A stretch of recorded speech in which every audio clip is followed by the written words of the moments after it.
patience. This is part 2 of the series of Macbeth. So this is actually Act 1 summaries. I did do a previous video on Macbeth's tones, theme and overall summary of the entire play. Anyways, let's just get into Act 1, Scene 1. Thunder and lightning crash on a desolated Scottish moor. 3 witches, 3 weird sisters by the way, suddenly appear out of the storm. They speak in cryptic rhythmic riddles. Planning their next meeting, they agree to gather again on the heath when the noise of the outgoing battle is over, specifically before the sun sets. Their main objective is to confront Macbeth. After calling out to their demonic spirit guides, a toad named Haddock and a cat named Grey Malkin, they chant a warning that morals and reality will be flipped upside down before vanishing into the fogged, polluted air. So as we can already see from this Act 1, it's a very supernatural poem that they deal with witches and spiritual powers. It's a very supernatural type of poem. Sorry, supernatural type of literature. Act 1, Scene 2. King Duncan receives a report from the battlefield about the Scottish rebellion. A bleeding captain praised the bravery of Macbeth, who brutally slaughters the rebel leader, Macbeth. Forgive me if I'm not pronouncing all of these names right. The Throne of Rose then arrives and confirms that Macbeth has also defeated the invading Norwegian forces and their collaborator, the treacherous Thane of Cawdor. An overjoyed King Duncan orders Cawdor's immediate execution and decrees that his title be given to the Macbeth as a reward for his loyalty. Scene 3. On a stormy heath, the 3 witches confront Macbeth and Banquo. Banquo, forgive me if I'm not saying this name properly. Banquo is Macbeth's friend. The prophecy is that Macbeth will become Thane of Cawdor and king, and that Banquo's destiny will be the king's. The witches vanish, leaving the men skeptical. Moments later, King Duncan's messenger arrives, and officially named Macbeth the Thane of Cawdor, fulfilling the first prophecy. While Banquo remains suspicious of the witches' evil motives, Macbeth is instantly consumed by ambition.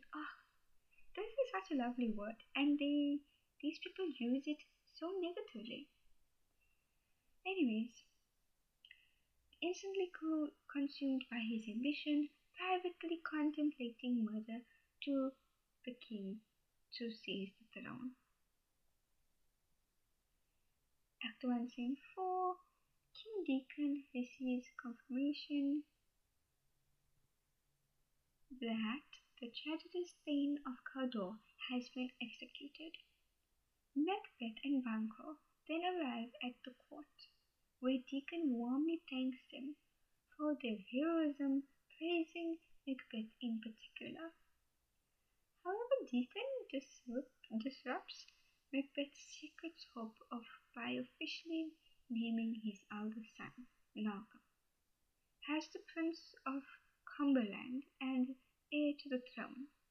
Realizing Malcolm is now a direct obstacle to his ambition, Macbeth reveals in a private aside that he must either give up or overcome his new hurdle.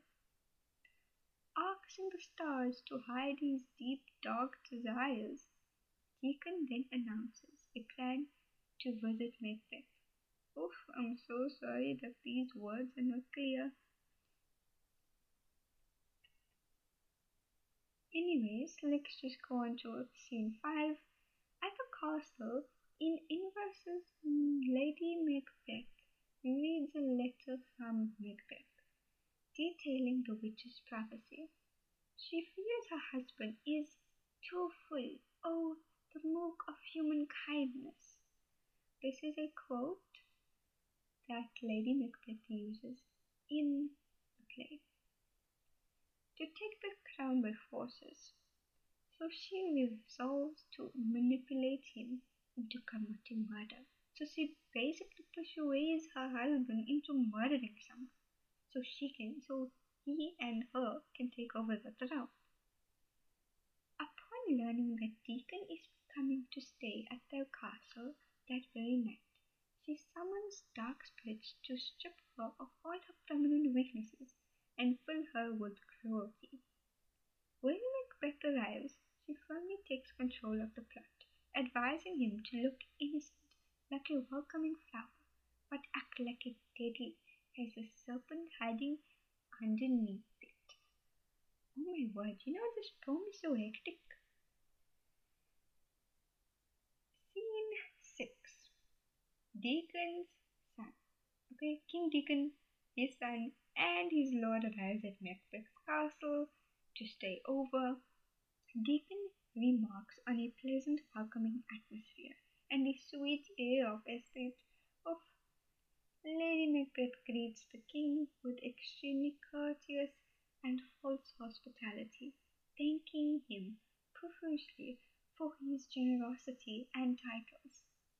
Deacon asks for Macbeth, expressing his deep affection for him, and Lady Macbeth leads the unsuspecting king inside the castle. They basically just acting like snakes here. Oh my gosh. Okay, this is the last scene of this act. Macbeth faces alone, deeply conflicted about murdering King Duncan.